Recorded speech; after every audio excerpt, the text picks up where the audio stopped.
One of the things when we'll kind of do an introduction, then we'll go to Jonah, is that when you look at the book of Jonah,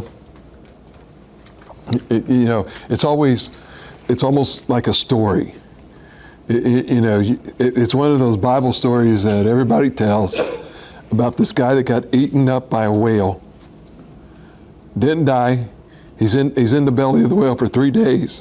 The whale spits him out, and he goes he goes about his business and does this, and stuff. But in reality, what you find is there's a lot more on the story of Jonah than just about Jonah and the whale. Okay? The whole story of Jonah is about a couple of things. Number one, we all know that God is sovereign. Okay, and so as we were talking today, when we were talking about prayer, okay. One of the things that, and I think we talked about it in Sunday school too, is that in Psalms 139, God says that I knew you even before you were born. That in your mother's womb, I was creating you. I know your makeup. I know what your personality is going to be like. All of these genes and chromosomes and all of these things, I put all of those together. And each one of us, he said, are wonderfully and magnificently made. That it's not just oh,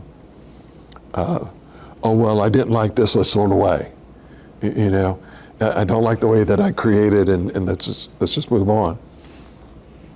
And so God has a sovereign plan, basically an overall plan, right?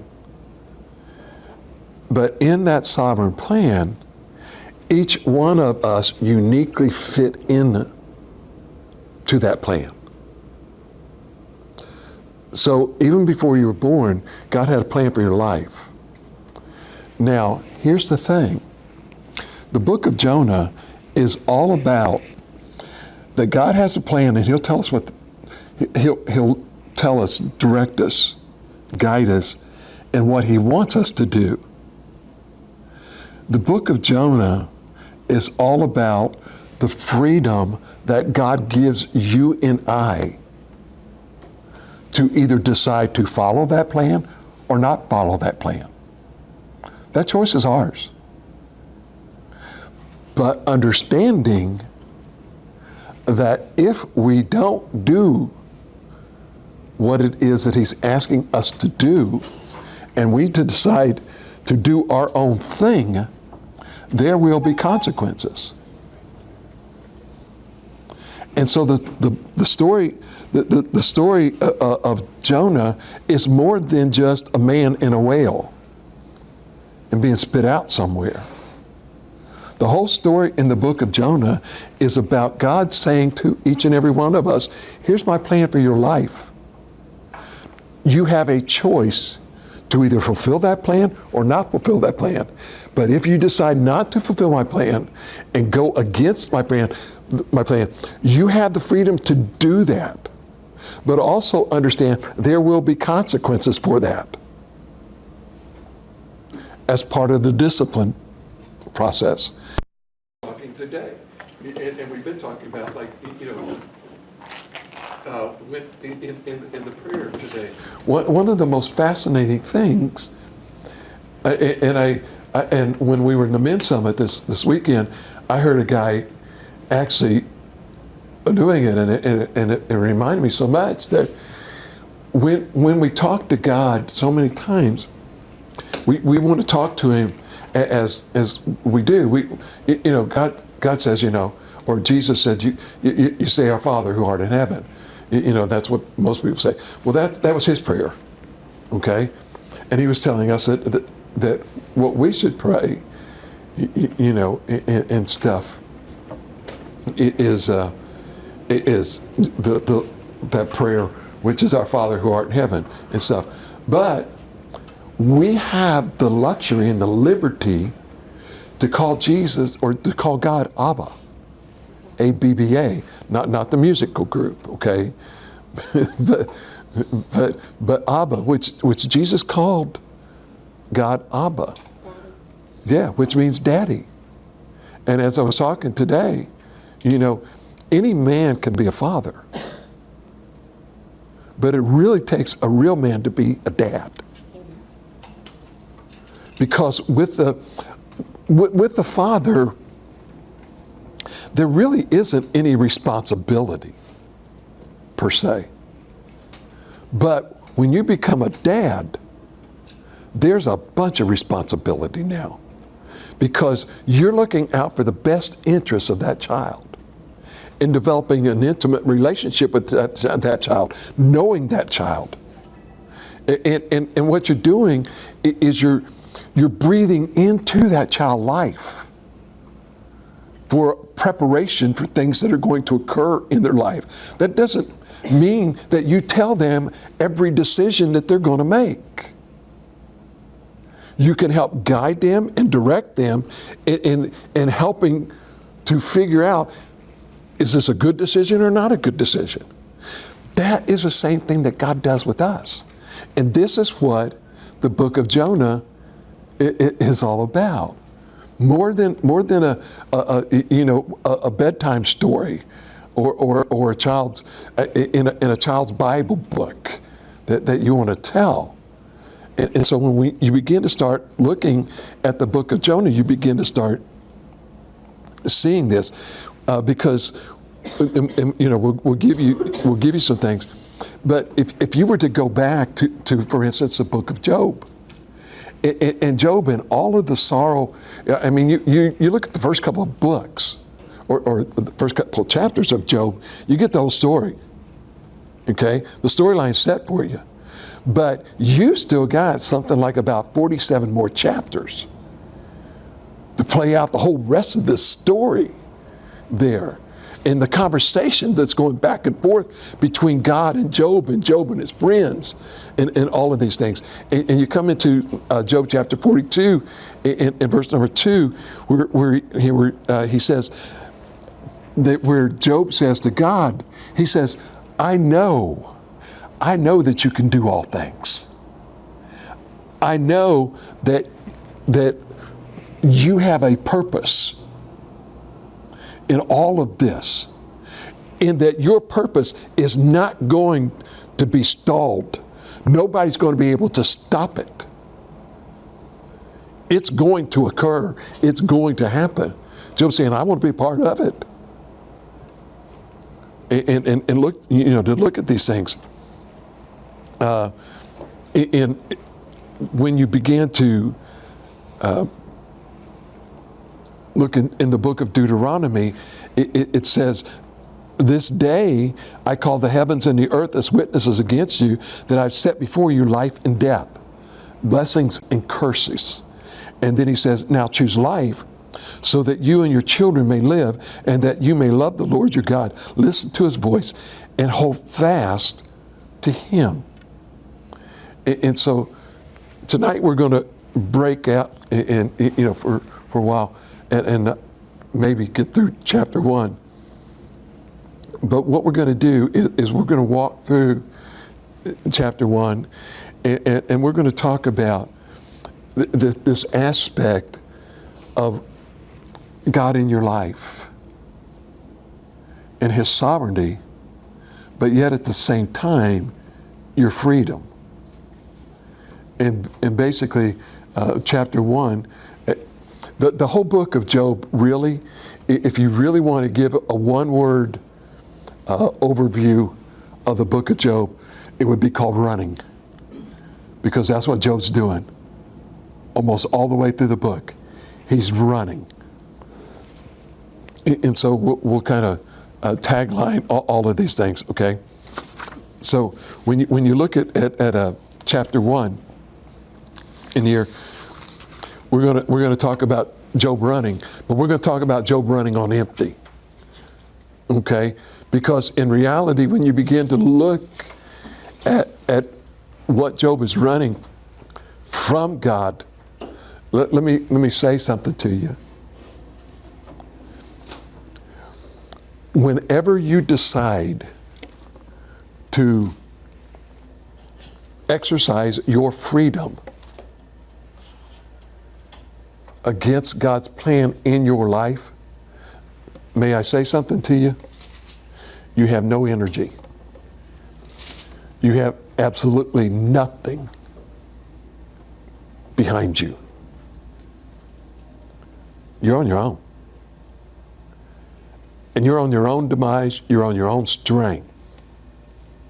And the problem that happens is when you and I are on our own strength,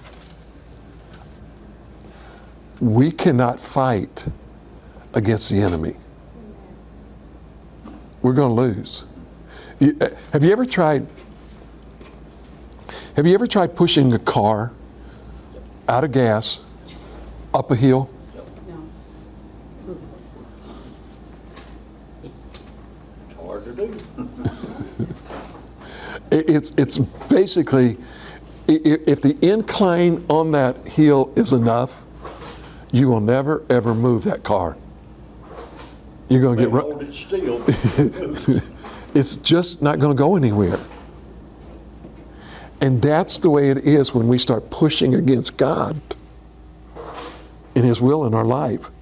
It is an uphill struggle. Now, if that car was on a downhill, okay, on a downhill slope, you wouldn't have to push that car. You could just get in it, put it in neutral, put your foot off the brake and just let it coast, and hey, it's going to go. Now, it might make it halfway up the next, if you're going into a valley, it might make it halfway up. But buddy, you better hope and pray you can put that brake on real quick so it doesn't start one of these back and forth motions in there, okay? And so that's where we're at, okay? So let's go into Jonah. Somebody want to read the first 3 verses, and we'll kind of stop there, and then we'll go on. Now the word of the Lord came unto Jonah, the son of Amittai, saying, Arise, go to Nineveh, that great city, and cry against it, for their wickedness is come up before me.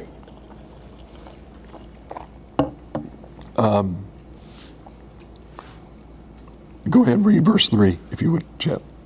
But Jonah rose up to flee unto Tarshish from the presence of the Lord, and went down to Joppa, and he found a ship going to Tarshish. So he paid the fare thereof, and went down into it to go with them unto Tarshish from the presence of the Lord. Okay, so when you read these 3 verses, what did God tell Jonah to do? Oh, okay. I think he was kind of direct, right?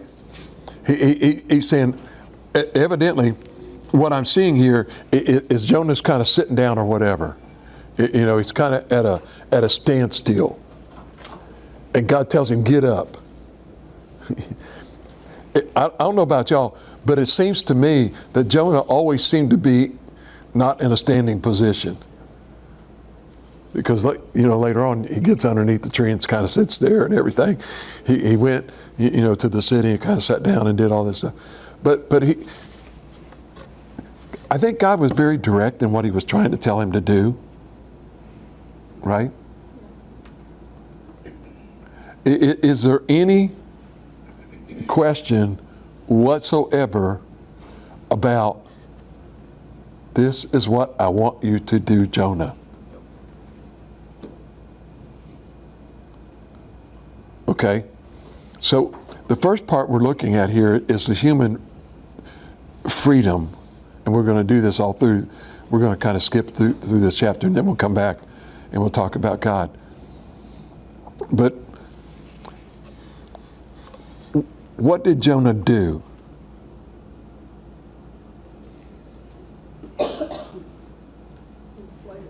Huh? Oh, okay. So what did he? God tells him to go to Nineveh. Where did he go? He got on a. Yeah, he went to Joppa, and he found a ship going to Tarsus. Okay. Now let me say this to you. Tarsus, or Tarshish, is in complete opposite directions. It's like north and south, east and west. He wasn't going in any close proximity of Nineveh. And there's a lesson in here, okay, that sometimes we don't understand in our freedom. If God tells us to do something and we do not do it, may I say this to you? You are going in complete opposite directions of God. And the longer that you disobey that, the further and further and further away from Him you get. In disobeying Him, you don't get closer to Him. What you're doing is the same thing that Jonah did. You're looking to go someplace as a starting point to catch a ship to go in the totally opposite direction of where it is that God's asking you to do. And this is what Jonah was doing. So what we don't understand sometimes is when we decide to exercise our human freedom, and God allows us these choices. You know, I hear people all the time that will say, oh, you know, that God forced me to do this. No, He doesn't. He gives you an absolute choice in the matter. He gives you the freedom to make the choice, and then you must decide on what that choice is. If you make the wrong choice, you're exercising your freedom, which you have all rights to do. But you also must understand to suffer the consequences. And so Jonah decides, no, I'm not going to Nineveh.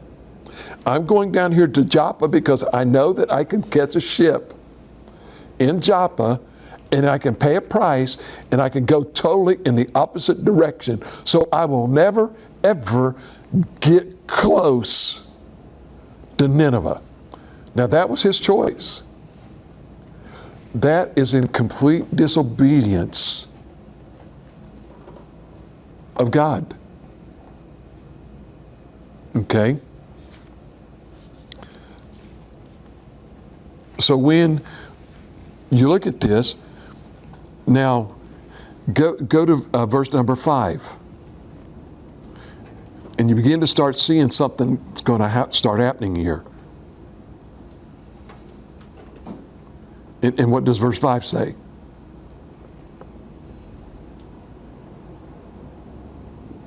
Somebody just pop up and read it.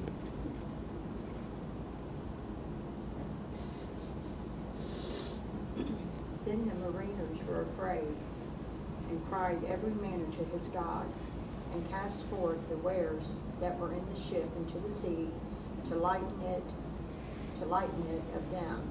But Jonah was gone down into the sides of the ship, and he lay and was fast asleep. Okay.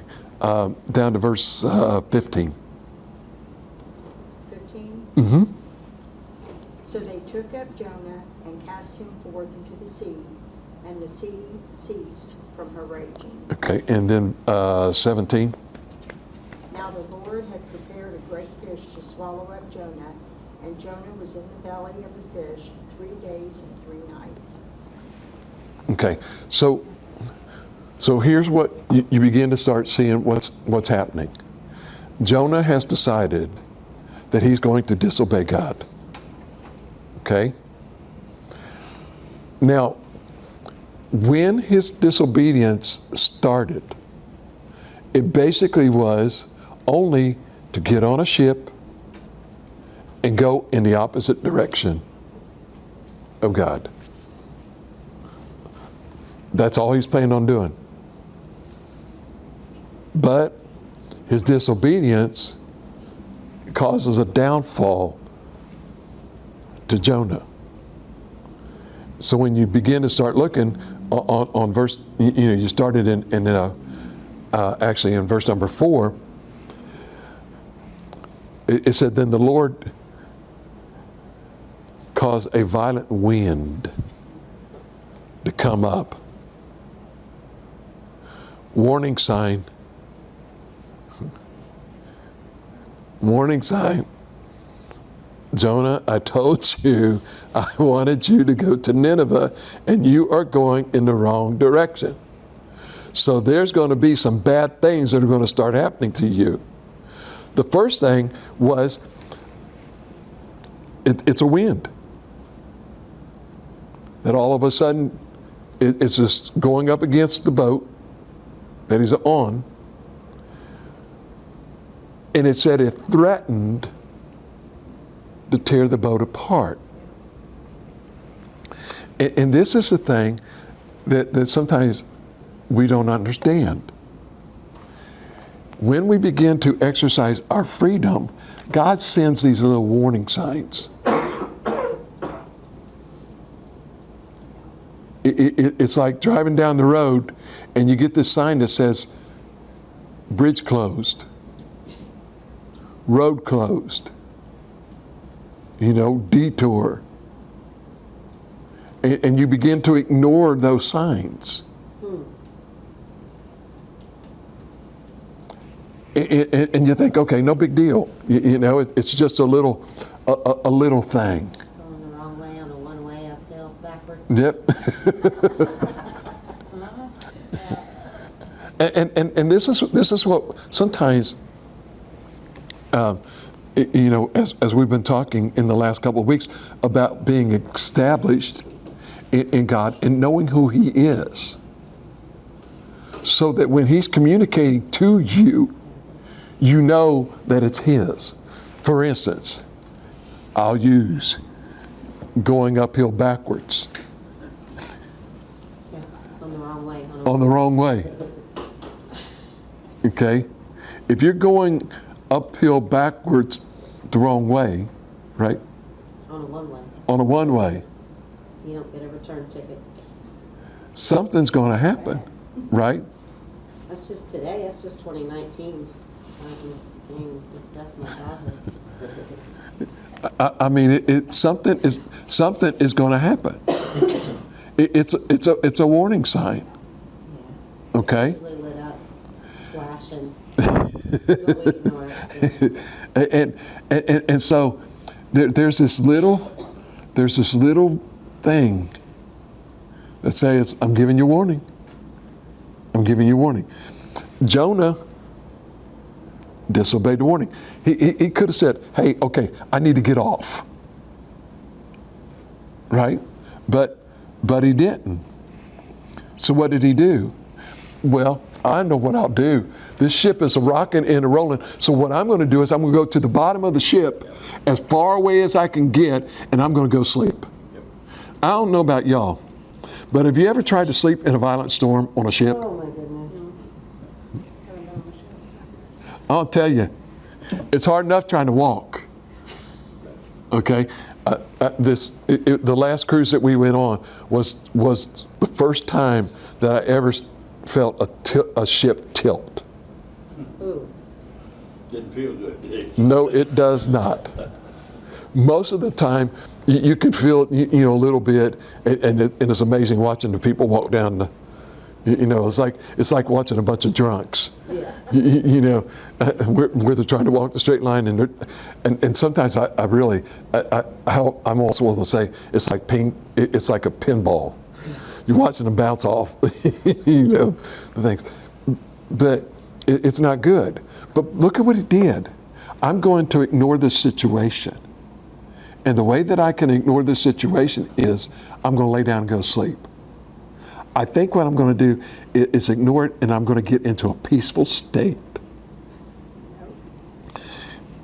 His downfall is realizing that when you are disobeying God, you are not going to get in a peaceful state. You may think that, okay, I'll get in the eye of the storm. You ain't getting there. Okay?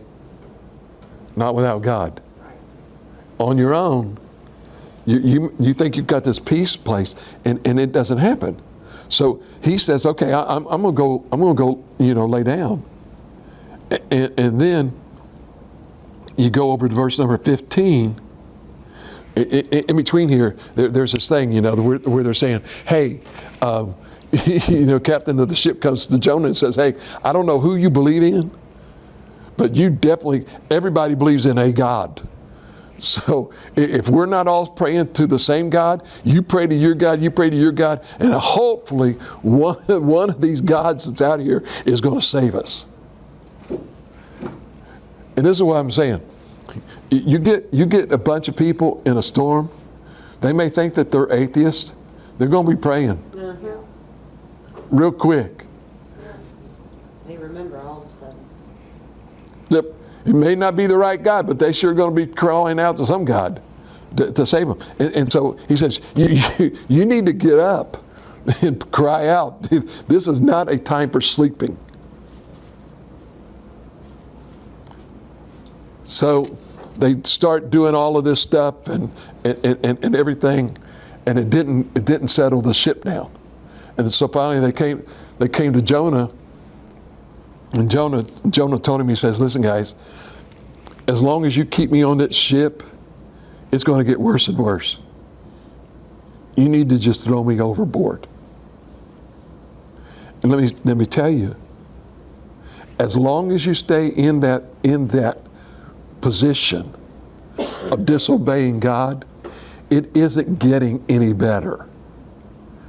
I hear people all the time, they'll call, and you haven't seen them in ages. And when you talk to them, Exactly the same. it's what? I'm sorry. They're exactly the same.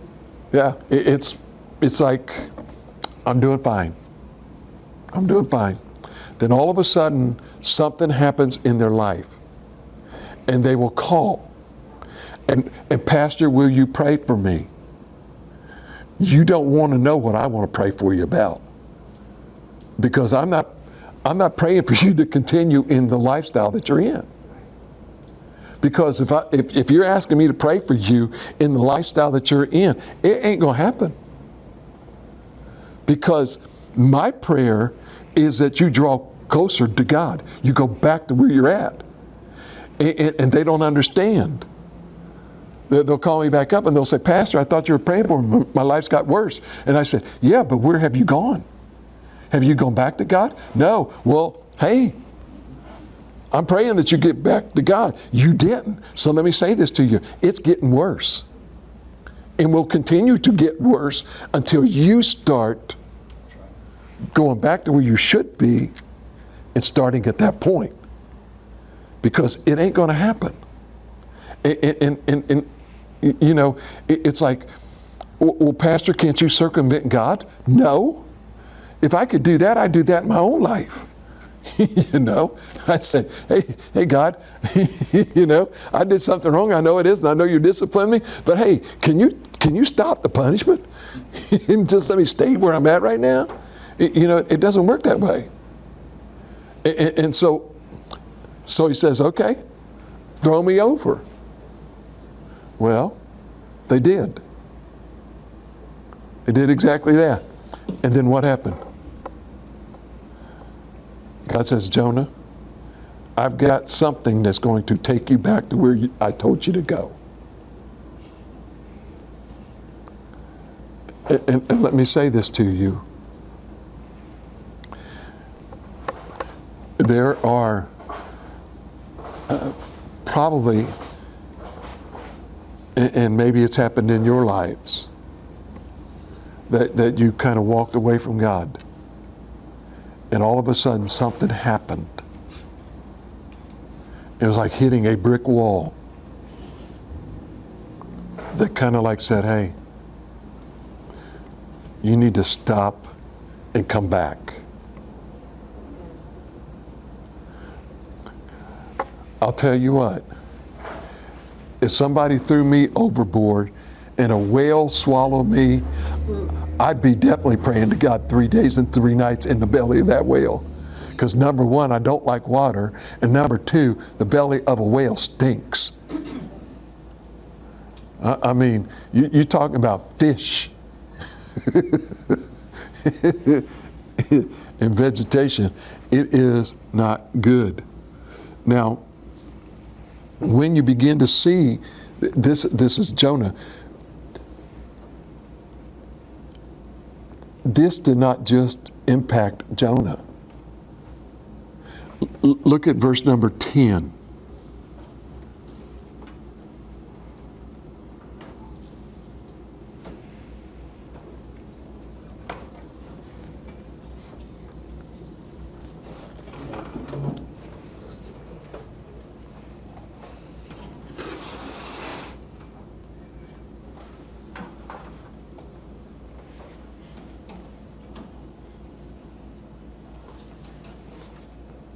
Okay.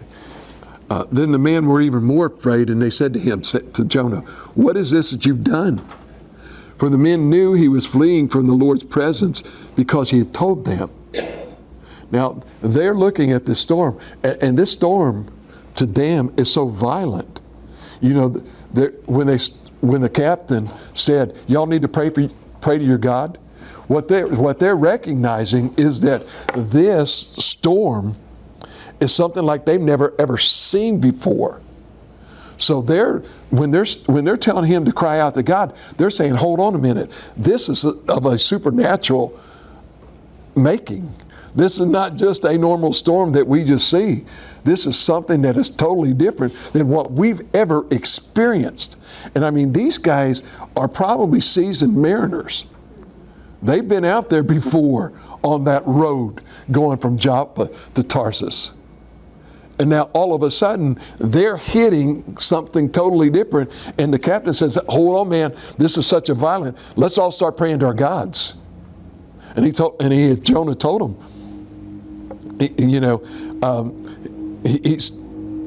they cast lots. And the lots fell upon Jonah. And they came to Jonah and they said, "What have you done? What have you done that you have ticked off your God so much that he has created this storm?" And Jonah tells him, he says, "Listen, I'm a Hebrew. I worship Yahweh, the God of the heavens, who made the sea and the dry land." Then what have you done to make him so mad? So here they are. They're in this dilemma. Here is this guy that they've got on board that is the cause of this storm. What do? He's paid his fare. Our job is to get him from Joppa to Tarsus. But he's going to cause us to die. Now, do we go ahead and say, "Oh, well, it was our job to have him safely there, and if we get killed, it's no big deal"? I was watching I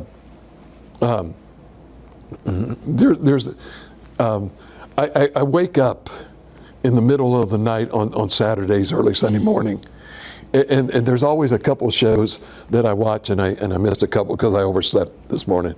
I slept till like 3:30. and it's this one. I don't know if you ever remember. It's called the Time Traveler. Yeah, I heard about it. Where they had this machine, and the person could go back in time and travel. Well, it just so happened the guy got sent back to the Titanic.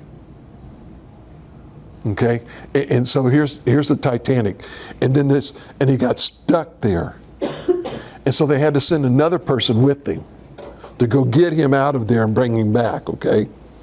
And so when the guy went, he had a newspaper from the next day. And so they get there, and sure enough, the first guy, they got him caught, and he's all locked up and they're guarding him. The other guy comes, and he's trying to tell the captain that, hey, the Titanic is going to sink. No, you don't understand. This is an unsinkable ship. You're going to hit an iceberg. There's nothing going to hurt this thing. And he said, here's the newspaper from tomorrow. And the captain locked him up until they hit the iceberg. And he says, okay, so what are you telling me? He says, well, what I'm telling you is you've only got enough life rafts on a ship to save 750 people. How did you know that? He says, because I can tell you exactly what's going to happen. And that captain was making a decision. Okay, what do I do? I can only save 750 lives. Because evidently they're telling us the truth, the ship is going to sink. So I have to make a decision. And this is a dilemma that these guys are in. What do we do here? This guy's telling us that he's the cause of the problem and throw me over.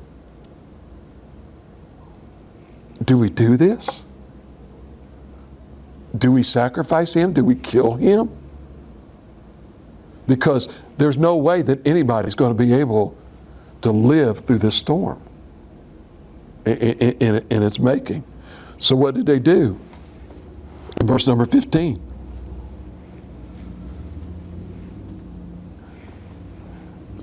If you look,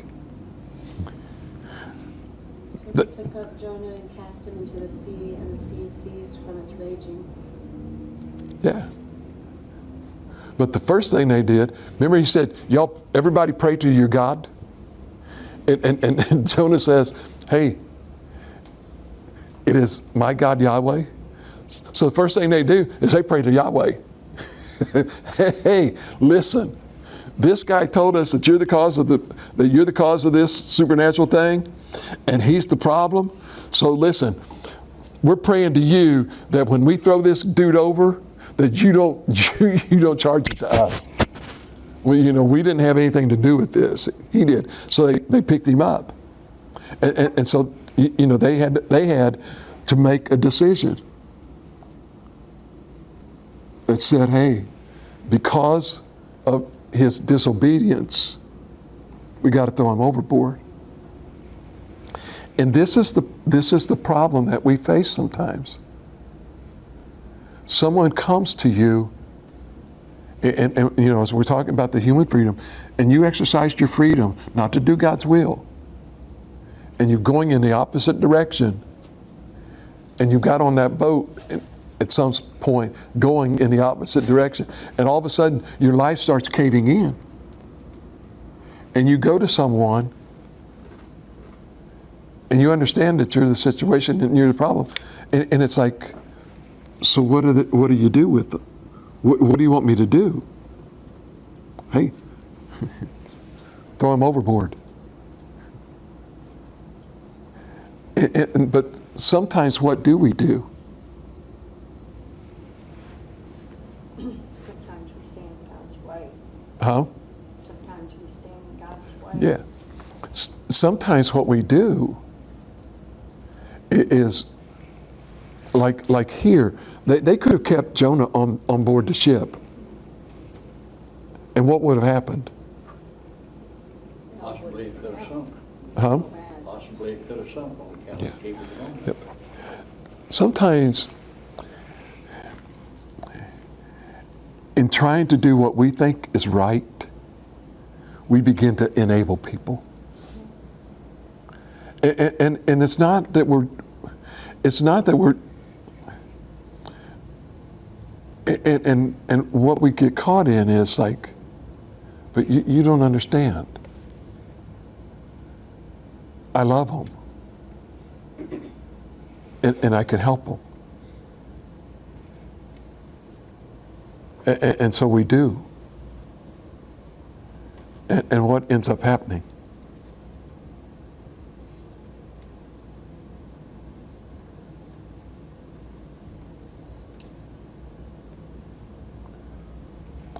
It's a hard decision. But if we enable someone, help them just out of Yeah. emotion because Mhm. we want to help them. Yeah. then It- we can say this. It's like, for instance, you get a call at night that your child's been put in jail. Will you come bail me out? What do? Depends if it's the mother or the father. Huh? Is it the mother or the father? If it's the dad, here, Mom, this is for you. Mama's gonna bail him out. Yeah. But sometimes, are we helping them? And sometimes that's hard. These guys, they're caught in this dilemma. What do we do here? You know, do we keep, you know, we've thrown about everything we can overboard. That ship is as light as it'll be. It's basically just floating on the waves. But the waves are too high, and it's going to crash. And here this guy's telling us he's a problem. Do we keep going on rowing and trying to fight against the wind and the waves? They had to come to a decision. And sometimes that's a hard decision to make. When we see someone exercising their human freedom against God's divine sovereignty, and they're caught because we love them. And so you begin to see what's going on and what's happening here. And this is what sometimes, like I say, this is more than just a nice story for the kids in church. This has got so much theology, so much information that it's more than just a story. It's God telling us, here's what's going to happen if you disobey me. Here's what I ask you to do, and you're going in the opposite direction. But now, you begin to see something, and let's go back. We've seen chapter 1 now in the eyes of Jonah. Let's go back and let's look at it in the eyes of God. Okay? Verse 1. You see where God is very plain to Jonah in the very beginning. Here's what I want you to do, Jonah. I want you to go down to Nineveh, and I want you to tell them. I want you to preach against them. And I want you to tell them that because of their wickedness, I'm going to destroy them. Okay? Now look at verse number 3.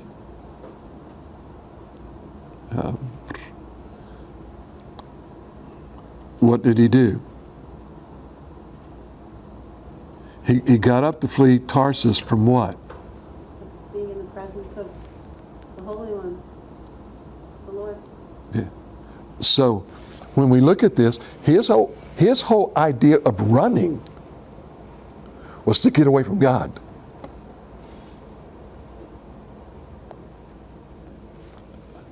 I'll go down here, and I'll get away from God's presence, because God's presence is right here. Well, he didn't understand. A sovereign God is everywhere. You cannot escape the presence of the Lord. David David in the book of Psalms, and I can't remember exactly what psalm it's in, but David was very good about this. David, I believe it was David that wrote, he says, even if I go to the highest even if I go to the heavens or to the hell, to the highest heaven or the deepest hell, he says, you're always going to be there. There is no place that I can go that you aren't at. No matter in my life, if I'm at the pinnacle of my life or if I'm at the bottom of my life, I can't escape you. And this is sometimes what we need to understand is in God's presence, is everywhere. Now, when you go to verse number 7 or verse number 4, look at what happened. Then the Lord hurled a violent wind on the sea, and such a violent wind arose on the sea that the ship threatened to break apart. So did he get out of God's presence? No, he's there, right? Now, think about this for a minute. And talking about the greatness of God. He's trying to run away from God, and what is God saying to him? There's nowhere you can hide. Yep. God was the one that came up with the saying, you can run but you can't hide. Amen. Hallelujah. How would that? Came from the book of Jonah. And show you how great God is. He's running from God, and they throw him over, and he thinks he's going to die. Verse number 17.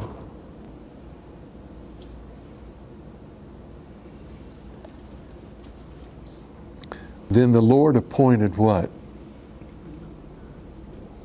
A great fish to swallow Jonah, and Jonah was in the fish 3 days and 3 nights. This is the awesomeness of God. Remember when Jesus was on board the ship with his disciples, and he was asleep, and they said, Lord, why don't you wake up? We're going to die. We've done everything that we can, and we're going under. And Jesus wakes up from his sleep and just says, peace be still. I don't think he hollered. I don't think he yelled. I think he just spoke. Peace be still. And guess what happened?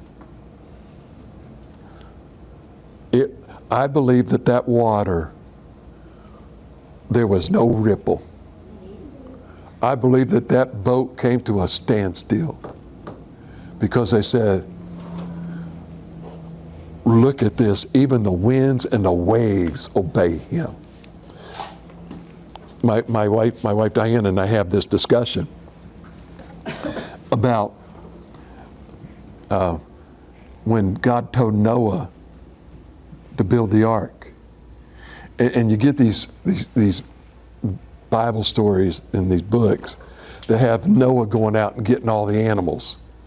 There ain't no way that Noah's going to go out there and say, because I'll tell you why. There are some ways you cannot determine a male and a female in a species. Well, that's also true for humans now. Huh? That's also true for humans now. Yeah, well, yeah. That's what they're saying. But you know how long it would have taken him to have done that task? I don't know about y'all, but I believe that God appointed every one of those animals and said, hey, you ostrich, you and you ostrich, you two need to go. You know? Like their names were Oscar in this story. Yeah. Oscar the ostrich. Oscar the ostrich and Pearl and Pearl the peacock or something, you I know. need them to have names. Sorry. Oscar. Okay. Oscar and Olivia. Thank you. You're welcome. Even when you think Yeah. How long before God had to tell the tortoise You know. get There you going go. towards I The mean, land ones that are heavy and they can't swim like the sea turtles, lickety split. yep. So he And they're probably 400, 400 years old, you know? and I don't know about you, but if I'm 400 years old, I'm going to move pretty slow. I'm gonna move backwards. Making no progress, Uh, not very productive. Uphill in the wrong direction. I'm rolling up the wrong way somehow. But you think about it, because here God's still doing the same thing. He's got a specific fish, whale, whatever. He's got a very specific one in that location. I mean, think about it. When the ship starts going down, and all of a sudden they got to start getting all these other ships in that area, hoping and praying that someone's in that area to get it. When you think about it for a minute, here it is. This is a huge, huge storm. And God's got to have that whale in the middle of the storm. So the whale's even fighting against the waves. And God's got that whale right at the right moment so that when Jonah hits the water, Interception. he won the Super Bowl. But this is, and this is what I'm saying, this is more than just a bedtime story. This is just an awesomeness when you really begin to start breaking down all of the events that happen here, and they have to happen just at the right moment and the right time for this to fit together. And this is the greatness of God, that sometimes, and this is what, when you always hear that God always arrives, He's never early, never late, He's always on time. Amen. If that whale had gotten there early, he probably would have struggled a lot against those waves. If he was late, Jonah, sorry buddy, but you ain't treading water that long. But he had to be there right at the right moment, for this to happen. And so the other part of this story that sometimes we never read about and we never understand is kind of buried in verses in verses 16 and in 17. Remember what they asked Jonah? We already alluded to it up in the earlier part when they said, hey, y'all need to pray to your gods. Just whoever your God is, you need to pray so that hopefully we've got it covered by every one of us praying to our God, because this is not a man-made thing. This is totally different. And so they ask him, okay, well, what about you, Jonah? Why aren't you praying to your God? And he says, I'm a Hebrew and I worship Yahweh, the God of the heavens, who made the sea and the dry land. And then the men were even more afraid, and they said to him, well, what is this that you've done? For the men knew that he was fleeing from the Lord's presence because he had told them. And then you come down, they pick him up, and we already alluded, so they called out to the Lord, please, Yahweh, don't let us perish in verse 14 because of this man's life, and don't charge us with this innocent blood. For you, Yahweh, have done just as you please. And then they picked up Jonah, they threw him over. But look at verse number 16. The men feared the Lord even more. And they offered a sacrifice to the Lord, and they made vows. Even in the middle of the storm, when people don't believe in God and they see you crying out and seeing how God delivers, it becomes a leading avenue for the gospel message to get out. He didn't give them a track and he didn't read them a verse. All he did was just said, here, this is what this is. And when they began to see all of this, they began to fear the Lord. And remember what the Bible says? That the beginning of wisdom and knowledge is to know how to fear is the fear of the Lord. And it is, and again, this isn't a point of being afraid of God. Okay? That isn't what that fear is all about. But it's understanding now who He is. And beginning that relationship with Him. And so when you begin to see this, you begin to see that God had a one-way fish from Nineveh. That fish was only going to take Jonah to one spot and drop him off. You don't find in the rest of the story. There's no connecting flight? No. There was, Connecting whale? there was, Sister whale? that whale was not like an Uber. Wow. or yellow taxi where you say, hey, just keep the meter running. I'll be back after 3 days. I'm gonna go and preach, you know, and then the city's going to be destroyed. And hey, can you return me back, you know, to where I was at and come from? And you begin to see how God works in all of this. And the story really begins to understand. And so what we need to understand is that God's purpose for our life, honestly, when we begin and we've given Him our life, and to say, okay, now use me, Lord. Use me in your plan. We need to understand that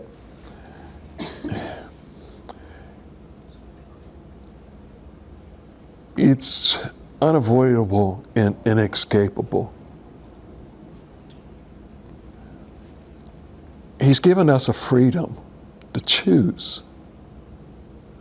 But if we do choose the wrong path, something's going to happen. And I don't know about y'all, but there are times, there are times that I wish I hadn't had to go through a trial.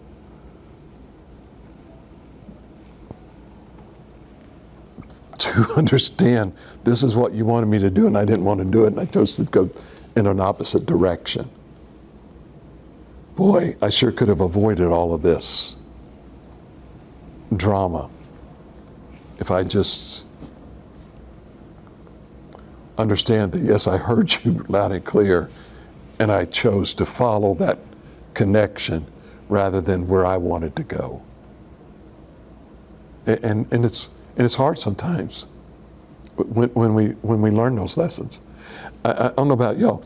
The Bible doesn't really tell us too much about Jonah, you know, after this. But I don't think he, you know, there were some other things that he's going to learn. But in question, and we'll talk about, you know, some of that as we walk through here. But when you're running away from God, you're running on empty. You don't have anything. It isn't going to work. But I think that Jonah thought he was right and God was wrong. Because, I mean, the prophecy that Ninevites were going to, Yep. you know, overrun them. He didn't want them warned. He didn't want to do it because he was like wanting to save his people and stuff. So God was wanting to save these, you know, warn them. And I understand why Jonah didn't want to do it, you know. Sometimes it's hard to tell that it's God's voice telling you to do it when you know for sure that that people is going to come and hurt you later on. Why do you want to help them now? But even in all of this, and you think about it,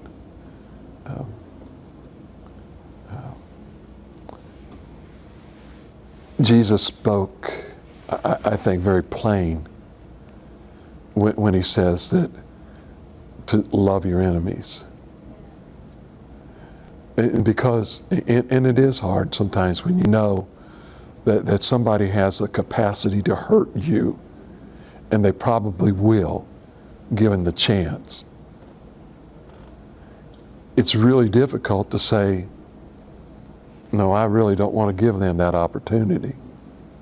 But in the same lesson, to understand that, what if, even though I really don't love them, Lord, I'll do what you want me to do, and you see them to come to know Christ. I mean, you know the rest of the story, but that whole city of Nineveh, which was known for its wickedness, I mean, it changed for that moment of time. And if you think about it, in reality, it's almost like America today. There are certain things that we're warned about. You know, that God is warning us. I'm sorry, but I'll go back to 9/11. You know, in 2001, when the planes hit the Twin Towers and went into the valley, and there, the whole idea of that was to totally destroy the central innermost workings of the United States. If I can bring down the Twin Towers, which basically was where all of the markets and the money was made.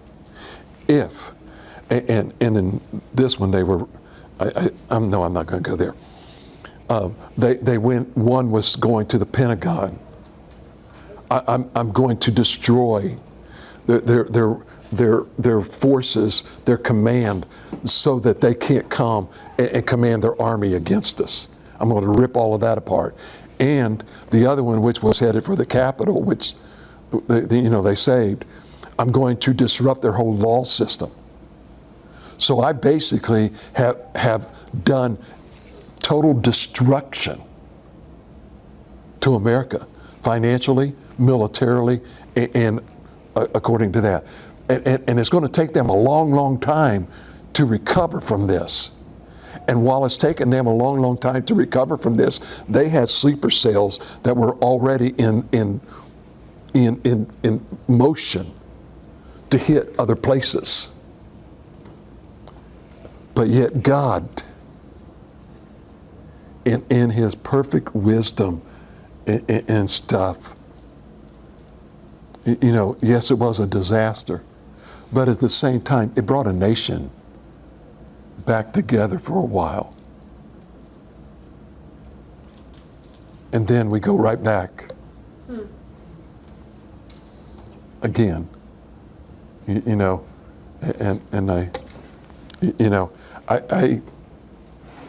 I mean, yeah, we can take the news from New York and Virginia in the things that they're pushing to where a baby is born laying on a table, or the baby is outside the mother's womb, is breathing.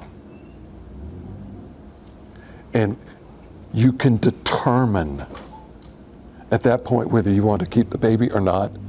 It's a viable life. And the problem is that people aren't understanding what's going on. I was talking to Diane about it. How upset we got with Hitler when he killed all of the Jews. But there were other things that Hitler was doing. Hitler was trying to create the super race and mingling of a blonde-haired, blue-eyed super race. And how much that America, if you call somebody today a Nazi, how upset they get. But yet we in America have killed more through abortion than Hitler ever did. And we have now decided that we're going to play God. But the problem is, and it's already happening, and that is insurance. If you have insurance, and I believe it's like, I think it's 70, it is that, let's say you're still living at the age of 70, and you want to go get a colonoscopy. I believe they don't have to pay for it, and they can and they can say no. If that is not one of the things that we cover. We will cover a colonoscopy up to the age of 70, but after 70, if you're going to get cancer, you're going to get cancer and you're going to die. And it's like, who are you to choose? Right. But they are. My niece, who has a cervical cancer and bladder cancer, stage 4, and basically she works for an insurance company. Okay? She works for an insurance company, and they told her, you have got to have these radiation treatments. They went, and the insurance came back and said, I'm sorry, but we are not going to pay for those radiation treatments. You know how much those things are? We're talking hundreds of thousands of dollars. And she had to fight because they're basically saying, no, you're going to die. And we're not going to do this. No. Who are we to play God? Certain medications that you're needed. I mean, I had a medication that, you know, and my daughter Charlie, I'll even go this far with her. She has to have, it's a certain formula in the medication, which will stop her seizures. And so they said, no, we're not going to give that because it's $800 for a 30-day supply. You're going to have to go to the generic brand. Well, the generic brand may have the one compound, yes, that the other one does, but it's the makeup of all the other stuff that helps that medication. And so what happens, you go on a generic, seizures all the time. And it's like, I can't drive, I can't live, I can't do anything. You know, my quality of my life is just terrible. You know, so I may have a seizure and fall, hit my head, and now instead of paying $800 a month for something, you're going to have to pay hundreds of thousands of dollars for me in a certain state or whatever. And they kept coming back and saying, no, no, no. And the doctor kept coming back and having to say, yes, yes, yes, she needs this medication. Isn't that what the insurance is for? Mm-hmm. And you know, when I was unemployed, I went to sell insurance. And I would go out with all these leads that they would give me. And I would write these policies up, and I'd come back, and the underwriter would say, we ain't giving them this policy. Why? Well, they're sick. Yeah, dude. If I'm well, I don't need insurance. You know? But when I'm sick, I need you to cover something. And I just said, I'm out of this. You know? See what you all are doing? No wonder you make a huge profit, you know, in this stuff. But sometimes we need to understand that, I don't know about y'all, but this thinking today is just totally, to me, it's the same thing. And Christians are sitting back. And I'm saying, I'm not sitting back. I'm becoming more verbal, you know, than I ever was before on certain issues, you know, that are there.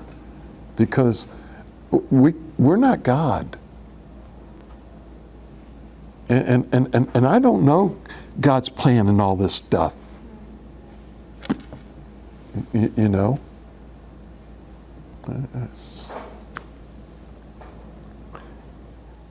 And it's, you know, who are we? So, in summary, now that I've killed that rabbit.